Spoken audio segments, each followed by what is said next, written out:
Kia ora team, Noel Willoff here. Thanks so much for tuning into today's episode. But there's one important thing I want to say before you watch this video.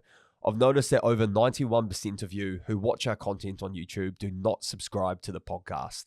My promise to you is if you subscribe to the podcast, I'll continue to get more of the guests on that you love and make sure that this conversation and this podcast grows to new levels. So please hit that subscribe button. Secondly, a massive shout out to our official sponsor of the podcast, Moana Road. If you want to save some cash and get some of their awesome gears, head to their website and plug in BTS20 and you'll get 20% off all of their products. Save some cash, support the podcast. Hope you enjoyed this conversation.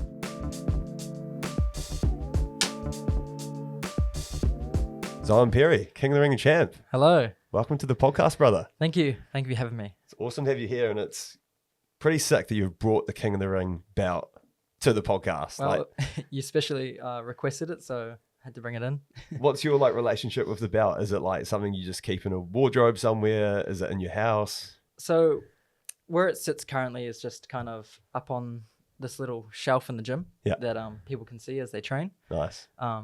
But my actual personal relationship to it is I don't really think about it too much, or even when you mentioned it, I was like, oh, that's right. There's there's a belt that I actually own that says I'm a champion or something. So I don't really think about it much. It's kind of just it's almost like a piece of furniture. It just kind of interesting. There. Yeah. But something that you'll collect more of in the future. Yeah. Well, I've got 7 now. So holy shit. I think I've gotten a little used to just seeing them around. But yeah, most of those are just kind of amateur belts, so they're not that crazy. But there was a time in my life where they kind of meant a lot to me. But I think after getting the first couple, you kind of And you mentioned one of them was a plastic belt, one of the early ones. Yeah, it's kind of like a retro style thing. So that's the WKBF. So one of them is like a big metal one like that. Yeah. And then another one is more of a plasticky, 80s style kind of belt thing. But yeah, there's lots of different types. I even have a fabric belt as well. It's mostly just fabric and then big metal plate in the middle. Oh man. Yeah. Crazy. Well, thanks for bringing it in, bro. And I can't wait to get into your story a little bit more. And also we'll obviously speak about King of the Ring, which was late last year. And yeah, how that all unfolded for you and what's next. But I thought I was pretty keen to start the podcast with you, bro.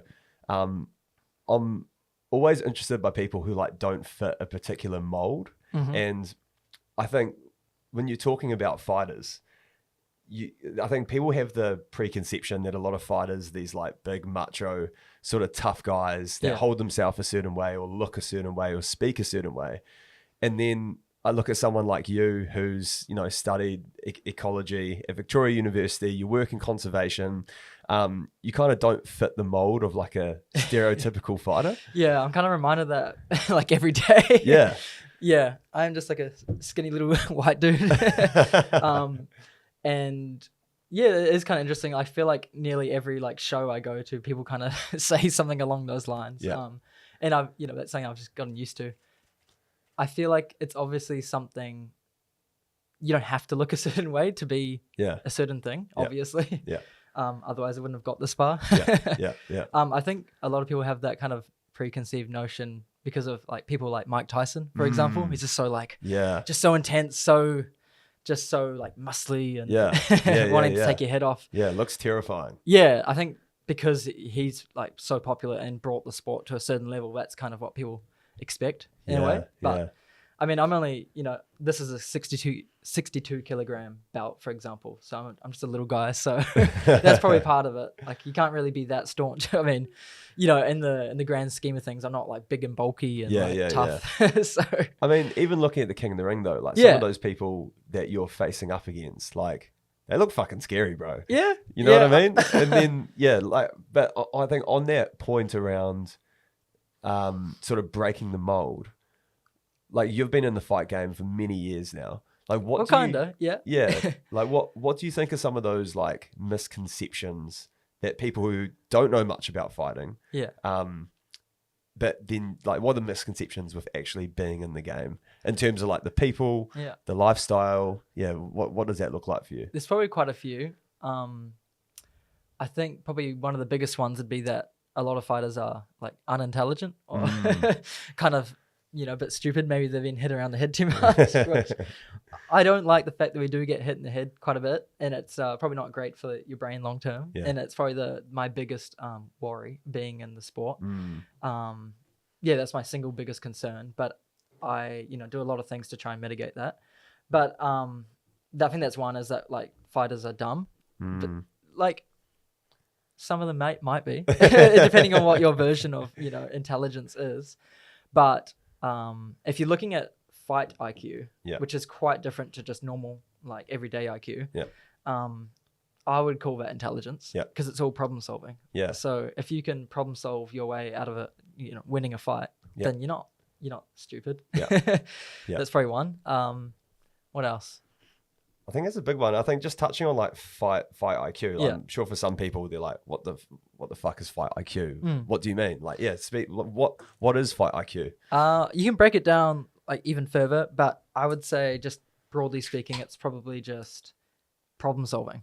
But problem solving in real time, where you have someone in front of you that's like trying to take your head off, and you have to find a way of not getting your head taken off, and at the same time kind of finding positive outcomes over and over and over again. Like, it's not really like, you're not looking at like do you know Risk, the board game? It's not like you're kind of like able to take your time and be like really ponder on things. It's like very much like split second to split second kind of problem solving over and over again until you kind of get them in a place that you want them to be, more or less. Can you talk to, because I think that's really interesting. Can you talk to that a bit more about like maybe a specific example where like you've been in a fight and like you've had to implement a specific strategy that paid off in terms of the game plan? Just for people out there, like I think a lot of people just think they might have the perception that you're just out there, you're just biting down on your mouthpiece and just swinging. But well, that can happen too. Sometimes you're forced to do that in a way, depending on what they're bringing. But let's think of an example. I think so. A fighter will usually have a game plan. Like, they will be like, that person's probably going to do that a lot. I want to do this a lot. How can I mitigate what they're doing and kind of implement what I want to be doing the whole time? So there's that constant that's there in the foreground, like, already. And then it's as the fight goes on, you might kind of notice certain things, like, oh, they're really heavy on maybe their right hand. They're constantly kind of loading up on that power shot. You kind of subconsciously recognize that. Right? You're not really going like, oh, he's really heavy on his right hand, he's constantly throwing. You don't actually think those thoughts. It's more just like, oh, you kind of noticing it, and then you go like, okay, well, maybe I can kick him here because he's loading up there, kind of thing. Like you might punish their shoulder a bit with like a high kick or something like that, because they're just doing it over and over again. You just pick up those habits. And I think that's the kind of fight IQ. That makes sense. But that's a really basic version of that. Like, it goes a lot deeper, but that's what I can kind of that's fascinating. I think that's definitely is like a stereotype of a lot of fighters, is like maybe low intelligence, sort of meatheads. But that sort of fight IQ thing which you're talking about is absolutely huge. And I mean, some of like the smartest people I've met are fighters or like martial artists. Really? You know what I mean? Well, you're more in the jiu-jitsu game, and I think that is probably their you'd consider them a little more intelligent. Well, one, because they know that they don't want to get their brains hurt. True. So they've already kind of primed themselves for a sport where they're not, taking damage to the head. And you get a lot of nerds in jiu-jitsu. Exactly. Like, you get heaps of like very nerdy software devs or engineers. And just very smart people. So I think that's probably why you've met a lot of intelligent martial artists. Fair enough. And okay, that's a really fair point, I think. It's like, it's the chicken or the egg kind of thing. Got a bit of jiu-jitsu bias there. That's super fascinating, bro. So like for your story, bro, like where did you first fall in love with fighting? Like where did your passion for martial arts come from? That's actually a hard one to answer, because I never saw it really ever growing up that this would be the path that I would take. I'm very curious about a lot of things in the world. And I think martial arts and fighting was something that was always kind of like, oh yeah, that looks cool. And you kind of subconsciously might even have like a bit of a,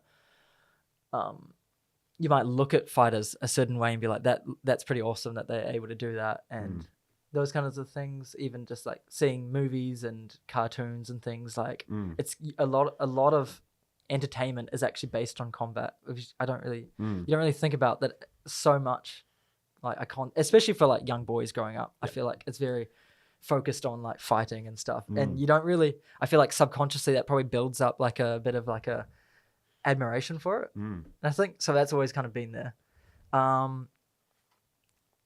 But what actually kind of made me want to pursue it a bit is I just had this kind of feeling that I'd be good at it, which was super naive, especially before even like really properly going at it. Just thinking, oh, no, like I know I'll be good at that. Just a weird feeling that I could be. And I guess it kind of turned out true. Where did that like inner belief come from? I don't know. Were you like an only child? No. Were you like beating up like your little brothers or something? So yeah, a little bit actually.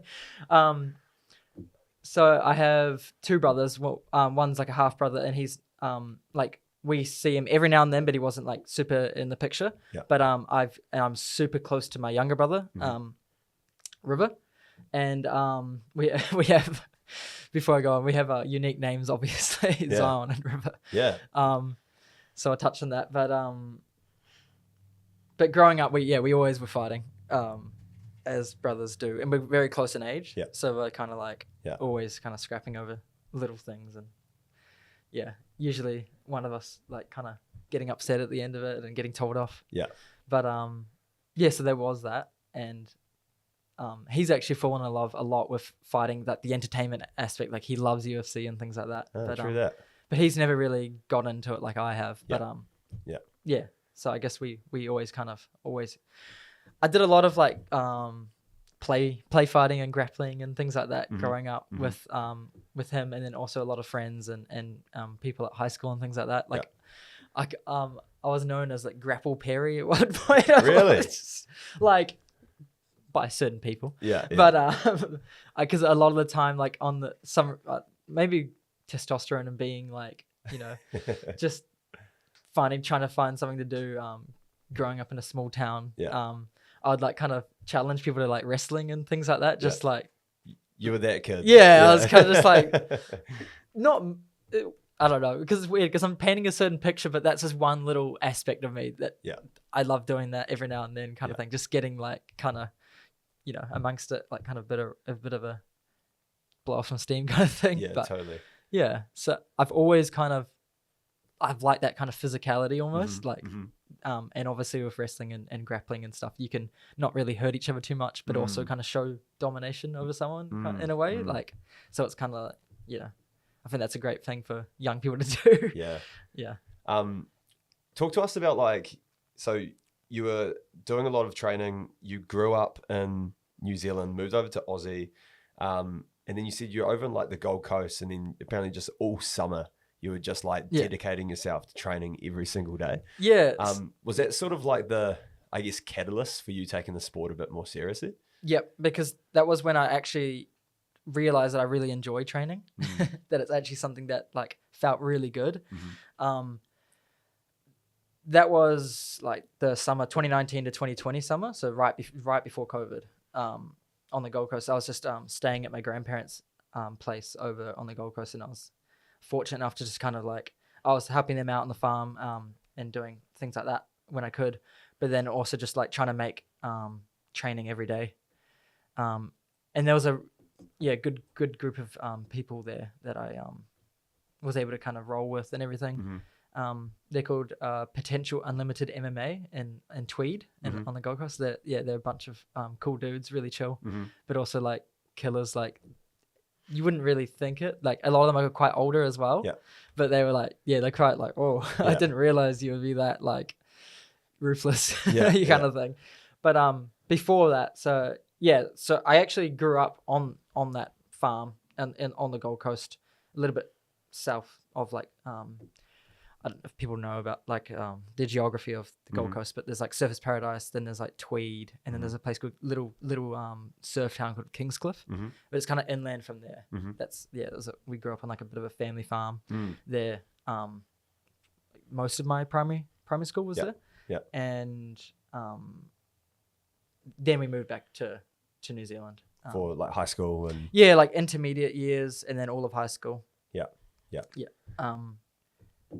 But yeah, that little summer of just kind of like knuckling down on it, it was quite cool, and it definitely made me realize that I wanted to keep doing it. Yeah. Did you ever think like in that moment that this would turn into like a career for you? Like, was there a moment in that 3-month period you're like, fuck, like what if I just actually put all my eggs in this basket and see where I can go? Well, that's the funny thing, because even before I was training properly, I knew that I would be a UFC fighter, a UFC champion. Like you just had that in your mind. Oh yeah, like I didn't even know about King of the Ring, like back then, and I just so naive, like stupidly naive, kind of. You kind of need that though. Yeah, I guess so. It helps. It was more like, it wasn't even like a question that it would be like. I didn't see it as a career at all until I started training. But like right as I started training, I kind of like was like, oh, it's 100% what I'm going to do. Like it's not even a question. Yeah. Wow. Which is weird. Like it's just like I saw it as like maybe someone looks at like being a lawyer or being a teacher or any kind of occupation. I was just like, oh, that will be my occupation. That makes sense. Yeah. Wow. And I guess that was probably around the era of like the sort of rise of like city kickboxing in the UFC potentially. Like there was around that same time. Yeah. Yeah. So you were seeing like the Dan Hookers, the Israel Adesanyas, KITR France, like entering the sport and actually showing that this pathway is possible. Definitely. I think that it's have you heard about like when someone broke a certain like record 4-minute mile or something? Yeah, you know that one? Yeah, and it showed that everyone can do it. It's like that kind of moment, especially in New Zealand. Those guys going out and showing that it's possible. Definitely, I think that was a part of it. And who do you look up to at the moment in terms of just like inspiration when it comes to martial arts and fighting?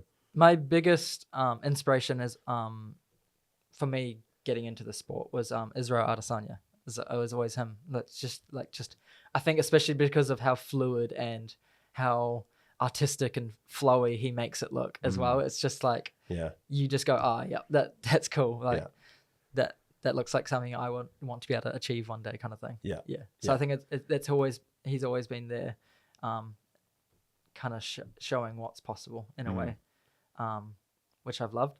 But apart from that, I've never really like tried to look at people as role models too much. More, I try to inspire myself in a way, which sounds a bit narcissistic, but just knowing that that I can achieve those great things as well, I guess. When it comes to like the mental side, like what you're picking up on there, like I think for a lot of people, it's easy to get like negative thoughts and self-doubt to come into their mind. And I can imagine that's fucking also a really common thing that would happen with fighters, where you might be matched with someone, their highlight videos look really good, and then in the back of your head, you're like, man, what if I just get embarrassed? Like what do you do to give yourself, I guess, confidence in those moments to overcome some of those like negative thoughts that might be creeping in? There's a lot there because mindset in general and all that kind of stuff I find is actually like probably 90%, if not like 99% of the sport in a way. So I do a lot there, but just going back to like the feeling nervous or like worried about a certain fighter or whatever, that is like I've come to find that that's completely okay and normal, and it kind of sometimes you might not actually be afraid at all. I find it sometimes like it's you don't even really think about it, and then all of a sudden you kind of like get reminded about it. Oh, I'm fighting in like a couple of days or whatever, however much time it is.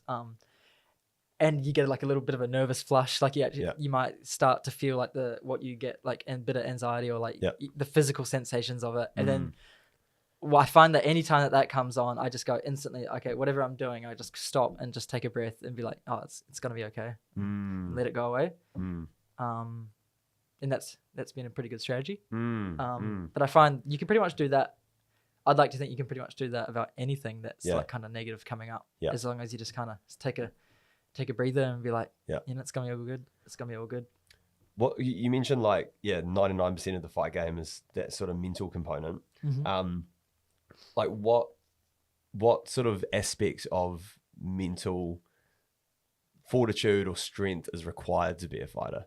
Like when you say 99% of it is what sort of makes you king of the ring champ, like what are some of the key components of being mentally and physically ready for a fight? The most important part of the whole mental complex, there's so many layers to it.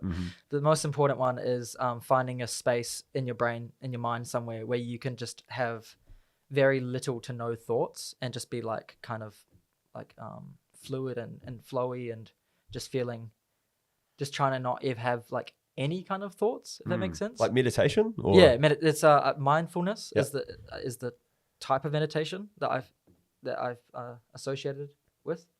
And you can make that space in your mind a lot larger and a lot more expansive the more you do it. So the more that you find a time in the day to do that, the more you can kind of like recall and rely back onto that especially if you're in the ring. So yeah, just creating a really like expansive like mindfulness is the biggest one, I'd say. Wow. To any fighter, I'd recommend that. Yeah.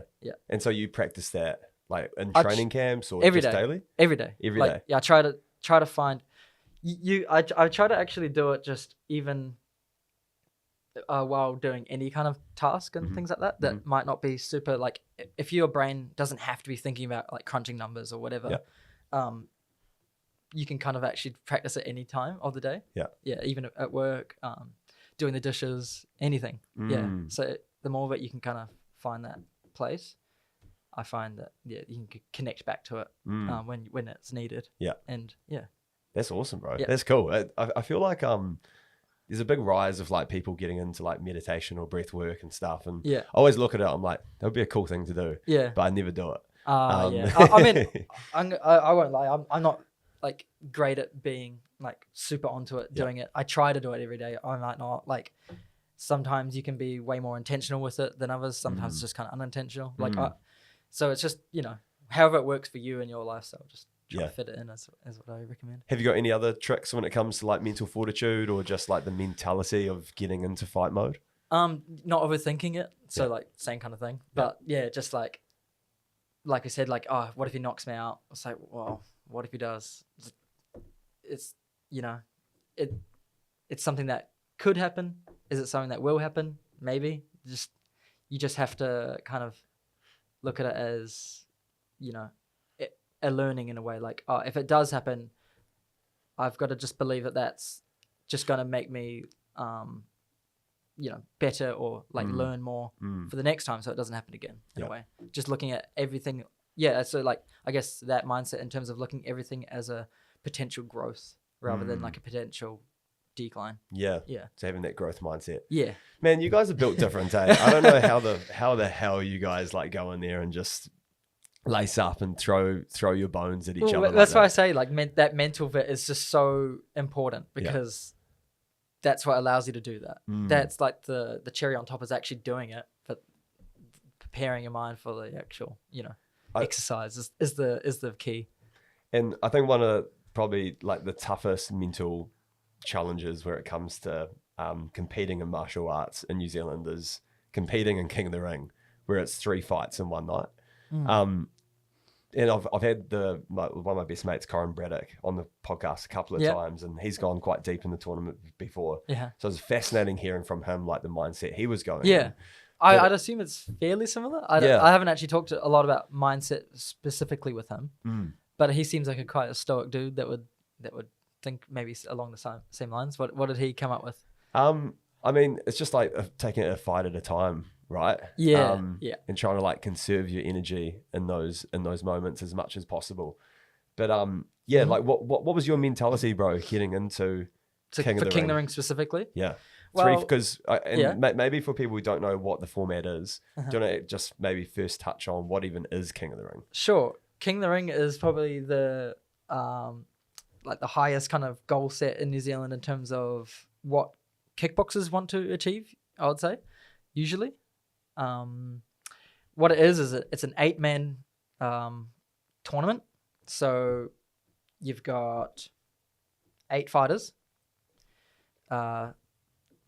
Each of them have a fight lined up with one other person in there. If you win that fight, you go on to the next one. If you win that one, you go on to the final. And if you win that one, you win the belt. I think hopefully that's kind of how it works. So like, yeah, everyone gets a what is it, semi-final or whatever you call it, the first round. Yeah. Then it's then you fight the winner of another one of those rounds. Yeah. Then. Yeah.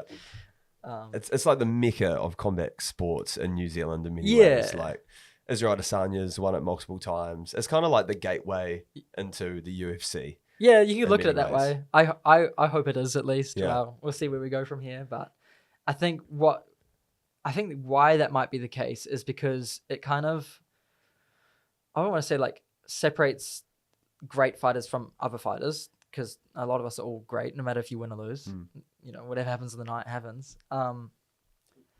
But it seems to pick up the people who can push themselves, because it's 3 fights. Like, that's not necessarily easy. Yeah. So the people who can like go through 3 fights in one night can obviously go for 1 fight in one night and do well, hopefully. But in saying that, there's so many more like variables involved. For example, 1 fight could actually be technically harder than 3 fights if that person you're up against, for one, is better than you, stronger than you, faster than you. Yeah. And if you still find a way to beat that person, sometimes that's actually more, I would say that's even more like awesome than winning 3 fights necessarily. Yeah. So it depends on how you look at it. Yeah. And so when you won King of the Ring, you had, was it two knockouts, and then your middle fight went to a decision, which you won unanimously? Split. Yeah, I won it split. So, and there's a reason for that, because it was very close. Yeah. So, okay, maybe we just go sort of fight by fight, bro. So you're, I don't know the first fighter you fought, but who were you fighting in your first round? So the fighter I fought in the first round, his name is Isaac Shakula. Yeah. I have actually fought him before. Out of the 3 fighters I fought, I had fought 2 of them already. So I had fought him in 2024. So a year before. Yeah. King of the Ring. It's 2026 now. Anyway, because I'm so used to saying like, a year ago or whatever. But I have to get used to that. I know. So I had already fought him and beat him. But like our first fight was actually quite close, and it was a Muay Thai fight, not a kickboxing fight. And he's more of a kickboxer. Okay. So I was like, if our Muay Thai fight was quite close, like our kickboxing fight, he might even like, be technically better than me. Yeah. But it obviously didn't go that way. Because you head kick. Yes. Trusty head kick. Yeah. Yeah. So what happened in that fight was he came out pretty strong. He's really fast. That's like the main thing I attribute him to, is speed. Yeah. Like he's got some power shots too, but it's more about his speed that I was concerned about, because, and especially like feeling it in the first fight, and kind of unpredictability in a way. The funny thing is though, there's unpredictability in a fight, but in the way that you do something, but it can become predictable as well. So one of his kind of unpredictable things is he likes to do is like spinning back fists. But because I was kind of seeing a certain pattern, or like seeing him do it quite often, I was then able to kind of pick it up on it, and then it becomes predictable. So then it's not. It's kind of like takes away its main weapon. It sounds like you're being basically like the Mark Zuckerberg. You see all this like data on these from like previous experiences, right? Yeah. Fighting them. I don't even like to think about it, like, because I go back to that kind of flow state thing. That's what I really try to operate in a lot of the time. And in that thing, you're not really thinking, oh, he likes his backs first. You're not really thinking about these things, but it's just kind of subconsciously there. Right. Yeah. So you're using a different type of brain. Yeah. Anyway, I was able to kind of start breaking him down. Like that first round, I would say he probably won it just based on like volume and like output, and, and activity, and he looked pretty good in there. But I think it was towards the end of the first round I started to figure him out and like kind of play some shots that were doing some damage. And then in the second round, I really started to get the knees into the body, and really breaking him down there. And then that, as soon as you kind of get someone kind of like thinking about the body, that's when you can either go to the head or the legs in a way. Once he was kind of almost like weakened a bit from the body. Yeah. Then that's it. When I just flicked up the head kick and it landed flush, and that was it. It's a good feeling. Like, is it a good feeling when you knock someone out? Like, yes and no. It's a good feeling because that's what you're meant to do. If that makes sense. Like that's what everyone wants to see. Yeah. And you've trained like months and months to do that thing. The bad feeling is that you know that you're doing a damage to someone. That never feels good. No. So I've had to separate the feeling, the negative feelings associated with hurting someone when I'm in a ring. Like I have to tell myself that it's fully okay to do that I want to hurt them. And it's a bit of an oxymoron. Yeah. Yeah. So like it feels good at the time, and then as soon as you kind of like sober up from the fight, you're like, oh shit, that wasn't nice to do. Kind of, crazy. That would probably sound reasonable, right? Yeah, no, definitely. Yeah. Like the adrenaline wears off. Yeah. Like, oh damn, hope the bro's actually okay. Yeah. Because I only have love for these guys. Like I think that's a part of it as well. Is intention's so important with everything, and if you're coming with like a loving intention, even though you're hurting each other, you can kind of like, it sounds stupid to people who probably, that look at fighting like just from the outside. Yeah. But we are giving each other love in a way because we're doing exactly what they want to be doing in life. Yeah. With each other. Yeah. So it's like, we're giving each other what we want. Yeah. In a way. Totally. And even if it means we're hurting each other. For sure. And I think when it comes to martial arts, is like that deep amount of like mutual respect, which is guaranteed when you step into the ring, because it's not just, a 15-minute fight that you're having or a, 9-minute fight. It's actually like 8 to 12 to 15 weeks prior to that where they're like dedicating their life to, challenge you in the best way possible. Yeah. So it'd be actually, it'd almost be like bad if you were to show weakness in a way, like it's because otherwise what's the point of them training so hard if you're not going to show up as well? Yeah.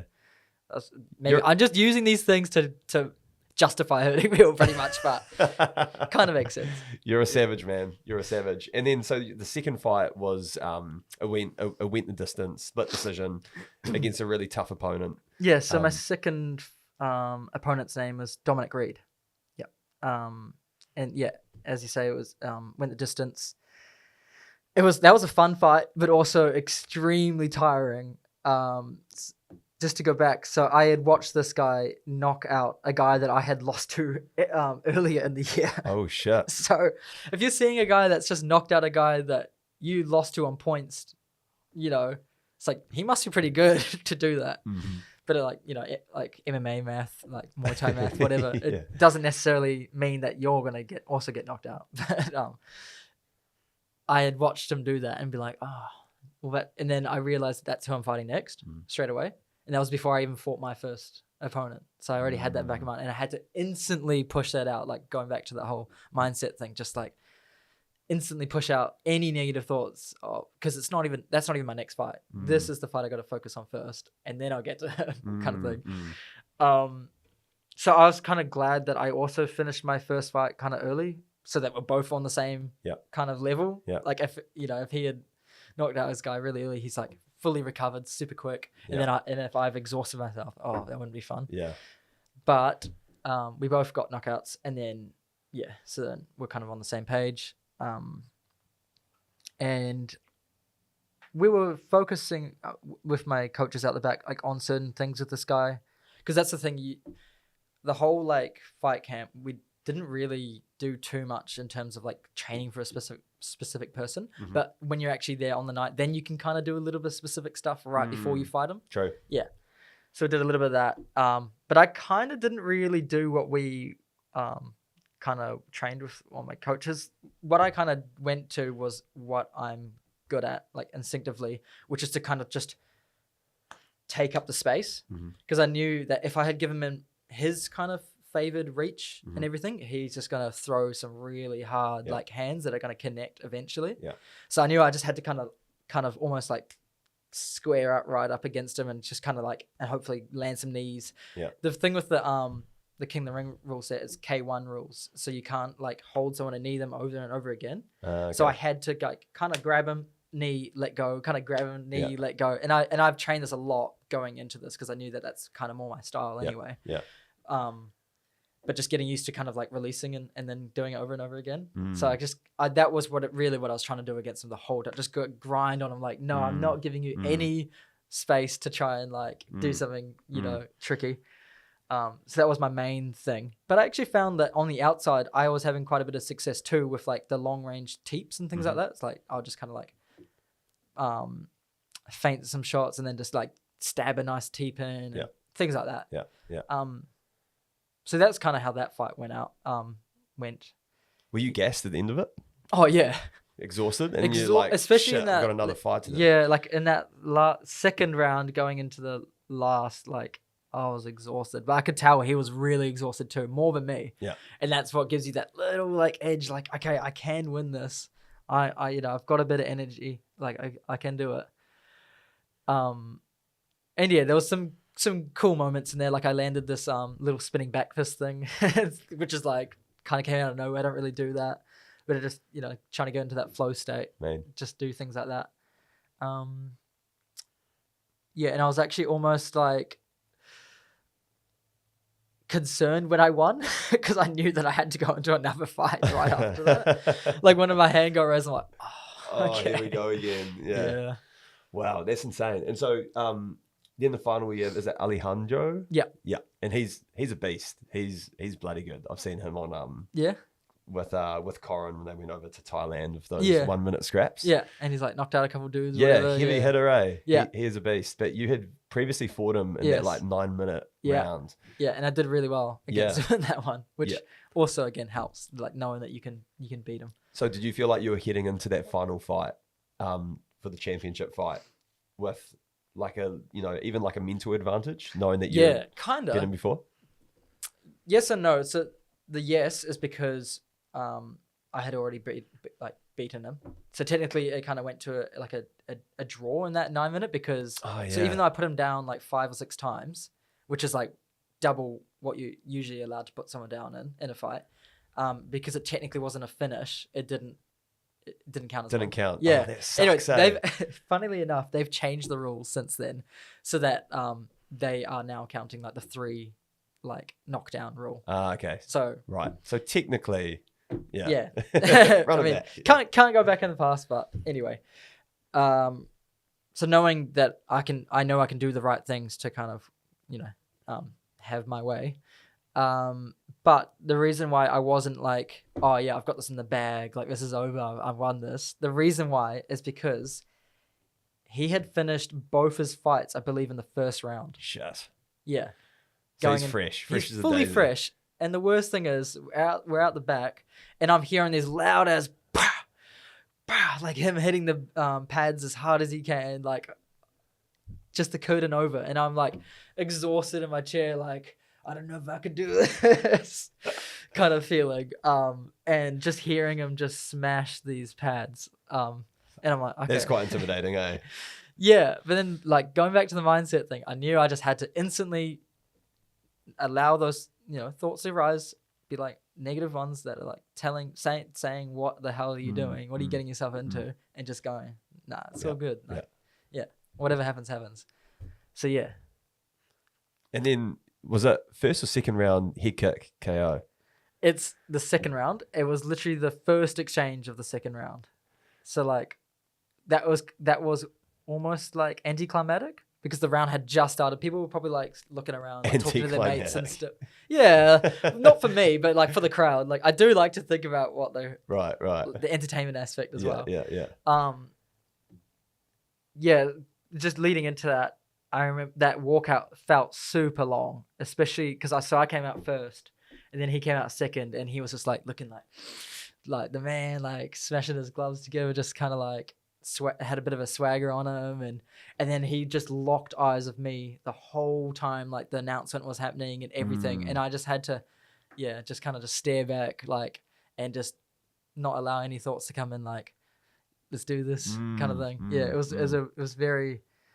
I'm gonna remember that, I think, for a long time, just like that intensity of that specific stare down, and I think there'll be a lot more to come in the future. But that was a cool moment, and just having to like look right back at, because I knew that if I like looked away at all or show any kind of sign of weakness, that just wouldn't be good. Like it wouldn't work well for me in the fight.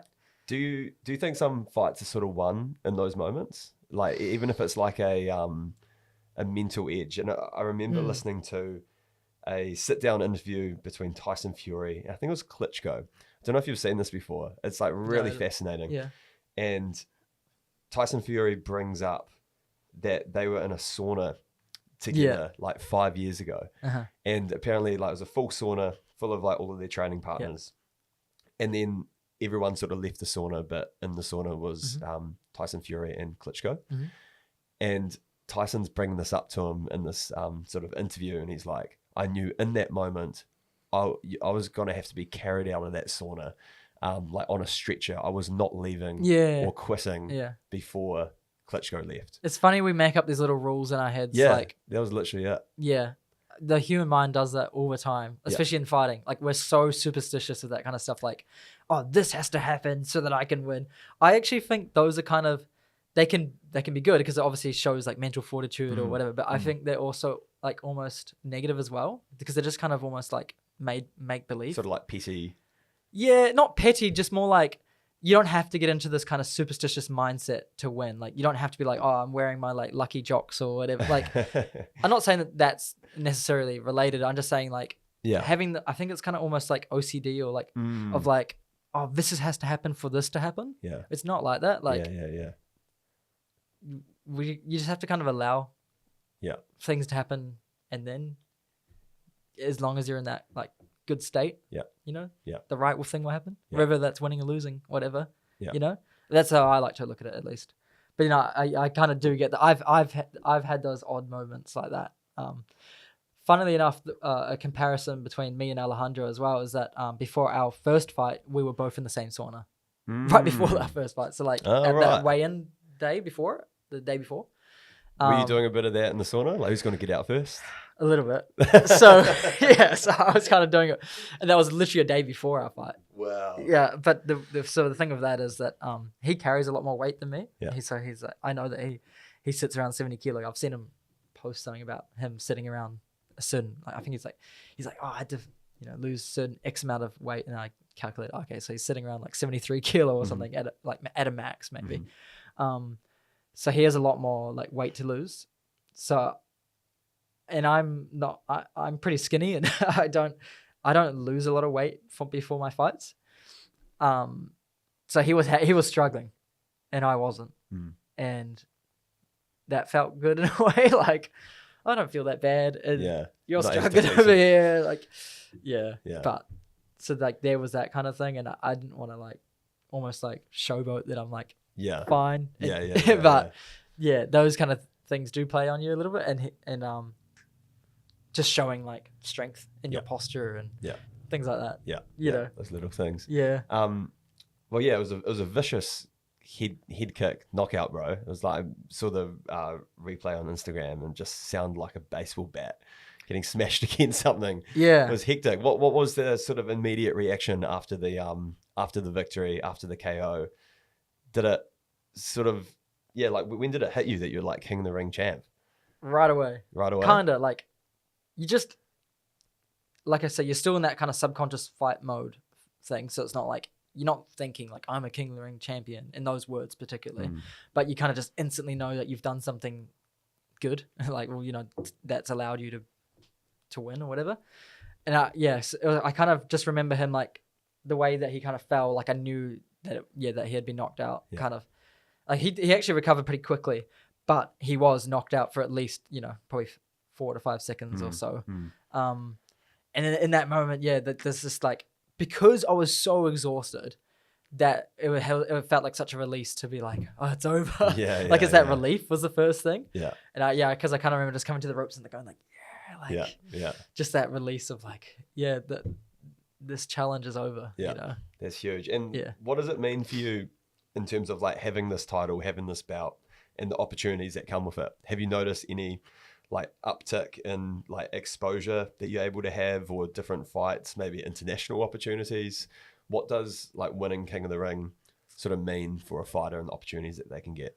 Well, I'm not too sure like exactly what it will open up. I just know that the way I've always looked at it, kind of like similar to Corin, is that it's like one fight at a time. So I am always doing that. So I don't really think too much about necessarily what it can bring. I talk to my coach a lot, and I just allow him to kind of match me with whoever, really. That's always just how we've done it. And so nothing's really changed there. So I'm just kind of allowing him still to kind of take the lead in terms of like managing me pretty much, like what my next step would be. So which I guess brings us on to my next fight, because I got matched pretty quickly after that. So it's not like I even had much time to think about like, oh, I'm awesome, whatever. I just kind of straight back into like straight back into the trenches. Which I like. I wouldn't have it any other way. In a way, it does get to you a little bit, the everyday kind of being super sore and exhausted every day. There is a bit of a mental toll as well, I'd say. But I feel like I'm trying to do the right things to alleviate that. But so I'm already back in that kind of mindset of like, I'm not a champion. I'm just someone trying to kind of win a fight. And what is like your long-term goal with fighting, bro? Like, what does the next sort of like 5 to 10 years look like for you ideally? Obviously you got aspirations for the UFC, which is pretty mean. Like, what does that, whether or not that happens, but I've that's always kind of been there. I'm sure it will, bro. And what does that sort of like pathway look like if you were to sort of like lay out the next sort of 5 years? Everything going smoothly. That's the thing. Like? You only do this journey once, and I don't really know the exact pathway it's going to take. I just know that there is going to be a pathway, if that makes sense. Which, even 5 years ago when I first kind of got into this, that was my mindset, and I guess the same mindset's still there. Like, I just know there's going to be a pathway. The opportunities will open up. I don't know exactly what I'll be doing to get that. I just know that I have to win my next fight. That's kind of how I'm seeing it. So that, and it'd be awesome, like, to have more opportunities, even just like this, like talking about stuff, and maybe like a listener will point me on a certain path. For example, like, you never know what can open up from just having a conversation and things. So that's cool. But I'm just trying to be the best possible martial artist I can be, no matter what kind of comes. That's always the first priority. And the path will find itself, sort of thing. That's kind of how I'm looking at it. That's cool. I think that's good mentality, Sort of take everything as it comes. Far out, bro. How do you do all this while working like a full-time job? Like, what do your employees think of you? Are they like, what, Zion's just winning fucking national titles in the weekend? Like, well, most of them don't really care, I'd say. Really? Well, they do. They think, like, some of them think it's cooler than others. It's a pretty small team, but we're a bit of a family. They'll say, I feel like a lot of organizations might say that, but we really are I'd say we're quite close and tight knit, because there's only, so in my office there's only about 20 of us ish that turn up every day. We've got like a few remote workers and stuff, but so there's only about 20 of us a day, like, kind of turning up. So you do get to know each other quite well. And some of them are more into this kind of stuff than others, obviously. Like, all the blokes say. Well, yeah, pretty much. But there's a couple of chicks that also like think it's cool and stuff, because they have kind of some association with the sport. But like my manager, for example, he thought it was pretty cool, and he's been awesome, because he's he's allowed me to take off like a lot of Fridays, for example, where I'm weight cutting. That's nice. Yeah, so like it's been actually really like quite supportive in a way. Like, it's allowing me to pay my bills, but it's also allowing me to chase my dreams. That's cool. Shout out to your manager, bro. Yeah, That's Ben. Shout out Ben. Yeah. Yeah, so that's been pretty awesome and nice of him and nice of the organization in general that they allow me to kind of they they know that it's important to me, so that's totally. Yeah. And what do you spend the 10 G's on? I haven't spent it yet. Yeah. Well, chucked it away in savings, or I'm still kind of using my I guess my income from my day job for my everyday expenses and stuff, and that 10K I look at it as like separate as like just a purely an investment back into me for the sport. So like that 10K is purely just, it's going to pay for flights. It's going to pay for, accommodation and anything I need to pay for to kind of achieve my goals. Yeah. More is the way I'm seeing it. Yeah. Some of it just goes into like investment and stuff, and like sharesies and all that. Nice. And some of it's, I'll just keep in the bank and all that. But, yeah, I don't really see it as like, now I can buy this expensive thing or. Yeah. I mean, I bought a few like games, nice. But like just cheap ones on the Steam sale. Like, if you're much of a gamer, but yeah, I got like a couple of games on sale, and so I treated myself a little bit. I'm glad you're treating yourself, bro. Yeah. I probably would have been a bit. I mean, you can do whatever you want with your money, but I'm sure there's some people that would have just blown that money on like a cool watch to like flex and get some clout. So you don't seem like the sort of person that would do that. No, I don't wear jewelry mainly because I train every day. So it's just like annoying to take off and on. What I was going to say was, luckily, Jason Suddy, the promoter of King of the Ring, so he hooked up who the champion was going to be that night with a big bar tab at his kind of go-to establishment, I guess, like the club. Yeah. It's called The Crown up in Auckland, and they looked after us, and that was fun. That's so cool. I didn't have to like spend too much money on like alcohol, for example, because I had a little bit of a bar tab there. Everyone would be like, "Son, bro, shout us a drink." Exactly. I'm the one that just made this money. So and I don't know, 10K these days, I think we still associate with that being a lot, but it can only get you so far these days. After tax and everything as well. And prices are pretty expensive these days for pretty much everything. So 100%. I am obviously I'm super grateful to get it, but it's only going to kind of get you so far. Yeah. 100%. So it's not some amazing life-changing kind of money. It's more just like, this is awesome because it allows me to keep chasing my dream. That's all I really see it as. Well, bro, it's awesome to see like the journey that you're on and just going from win to win. I think I've got some losses.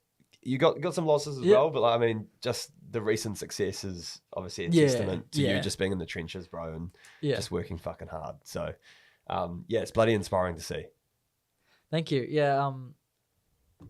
I've just literally just trying to get as much experience up as I can, and that's literally just part of it. Like that's how way I see it. I don't try and look at it as like this amazing, be all end all kind of thing. I'm just looking at it as like the next experience to level me up. It's really how I'm seeing it. 100%. Thank you. And you've got your, because we'll just wrap up, but you've got your MMA fight happening. Is it in March? Yeah, March the 7th. Give a bit of a promo for that. Where can people watch? Who you fighting? Yeah. Why should people tune in? Yes. My opponent, his name is Tama. He trains out of CKB, and he's very much a mixed martial artist guy, like MMA. Pretty much, I think all his fights are pretty much in MMA. I think he's had a couple boxing fights, maybe. Yeah. I don't know too much about him. It's on the Shuriken Fight Series show up in Auckland, and I believe people can watch it.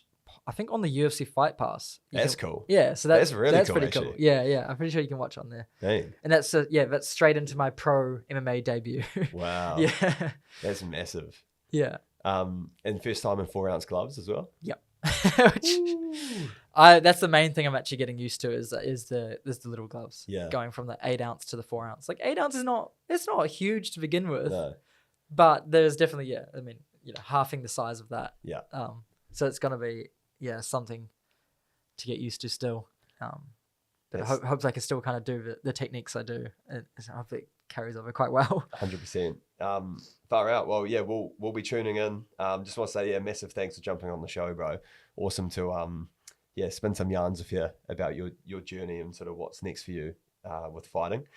We'll also give shout out to Workshop Jiu-Jitsu. So we both train there. Obviously, Pat and Amy, absolute legends. Everyone there at that gym are just like such good people. Just humble you every day. Yes. Fold you into pretzels. So it's awesome to see you getting into jits a bit more and grappling. Yeah, it's a whole different thing. Like Muay Thai, you kind of, there's pain associated with it and it's big and everything. But I feel like grappling's a whole nother like ball game. It's just, I find I get way more sore after grappling than Muay Thai. Yeah, and it can just be incredibly frustrating, eh? Someone's just got you in side control. I mean, there's one guy at Workshop who's like, big dude, and he'd put me in side control. I just can't fucking do anything. He's not going for submissions. He's just smothering you. It's good though. He's giving you lessons. You gotta find them.